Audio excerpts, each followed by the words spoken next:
Because if you're a promoter, either you're doing your own bars, or you're probably either going into a venue that already exists, they're running the bar, keeping the money, and you keeping the door, So it's not a pretty deal, but the deal to get in is to convince this brand manager, this local rep you're talking to from this company, to sponsor you, 2 cases of whatever, vodka or brandy or this and that, or 10 cases of beer.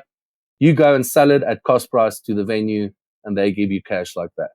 That's because alcohol brands, the reps and stuff, they do sometimes have a stock allocation, not necessarily cash money, but they've got stock that they can book out for activations or promotions or this and that. But then my last piece of advice is also, if you're good enough, and some of the alcohol brands, they really do have cool guys working for them, so see where you fit in and become a friend of this guy. I don't want to say it's nepotism, but I get a lot more support from people that's similar minded than me, and that I can have a beer with, and that I can, that I see around. So networking is still a very powerful tool, and getting to know these guys, and not being obnoxious, drunk, and like, listen, you owe me something. It's something that a good friend of mine. She was the brand manager for Jägermeister till a year ago, and she also said, like, people reach out and like are intoxicated and say, like, you owe,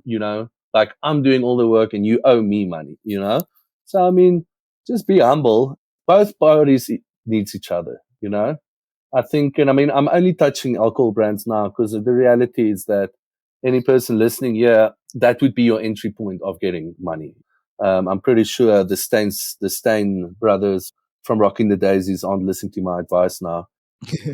Yeah, I would say that's the approach. But yeah, rely on networking and just don't be a puss.